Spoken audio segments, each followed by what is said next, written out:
Continue on. I'm calling this part 3 of the edit of my Valley of Fire Milky Way shot taken in April of last year, 2022. This was where I stacked together a stacked image for foreground and stars, and a tracked sky for a cleaner tracked sky. This was the starting, the base image. Base image was set up 5 images. I thought it was more earlier, but this is only 5 images shot at f2.8, 17 millimeters, ISO 3200, and 15 seconds on Sony a7 III in a Tamron 17 to 28 millimeter lens at 17 millimeters. I had low-level lighting set up. I got an LED panel set up, the obvious one outside of camera right at about a 45-degree angle, and another one set up just outside of, there's another rock pile basically next to me that I have at about half the rate the other one. But if I didn't have that, this was completely black where it fell into shadow from the other light. So this is as it came out of Starry Landscape Stacker, although one stop was added before it went into Starry Landscape Stacker, so it's basically ISO 6400. Sony don't care, and that's how it goes. So I took that image. We lightened up the shadows. This is the tracked sky. This is the tracked sky lined up. This is the tracked sky lined up with the foreground masked out. Then what we did, or what I did, I took a copy of that layer, ran that through StarNet++, and came back with a starless version. And take the starless version, edit that as a smart object, bring in a lot of contrast and some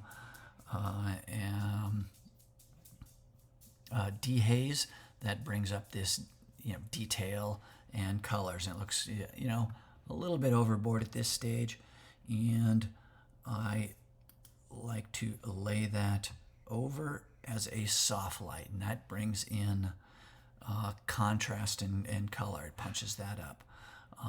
You could go overlay for more contrast, but I like it a little bit more subtle at soft light.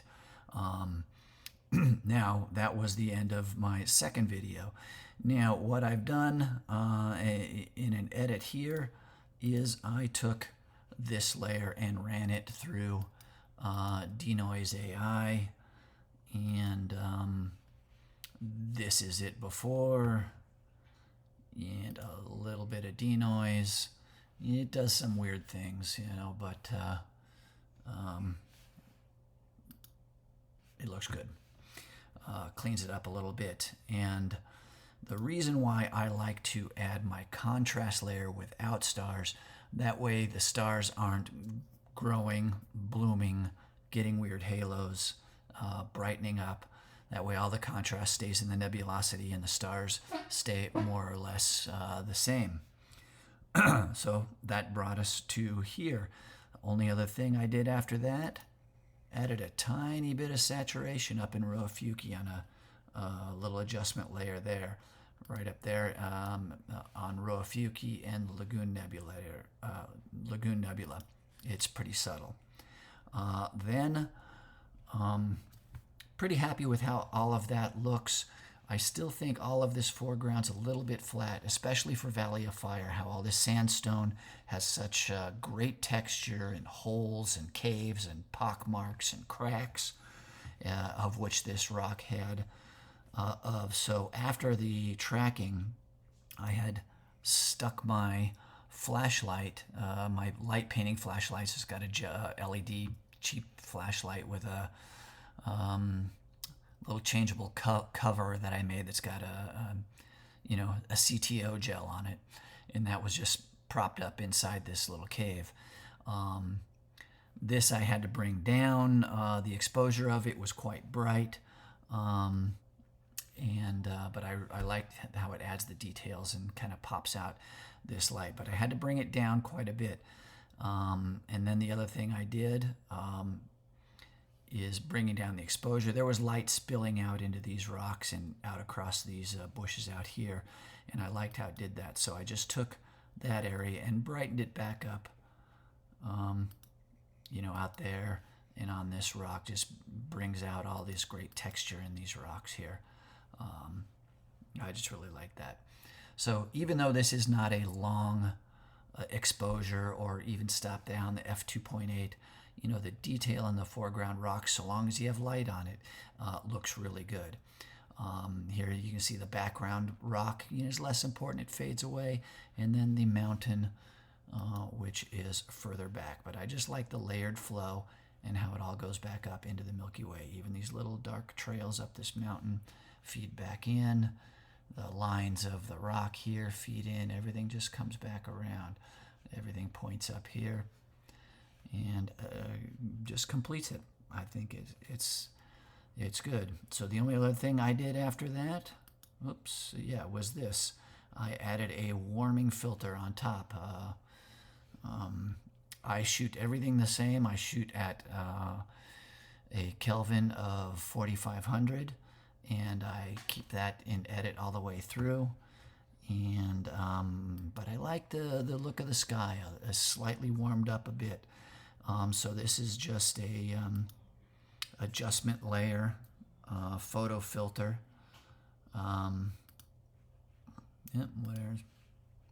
What is it? Right there. There it is. It's just the warming filter, adjustment filter. And I just laid that over the whole image, foreground included.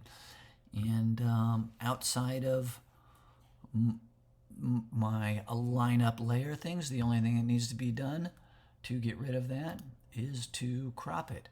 You can see the layer that was my light painted one. That was this one down here.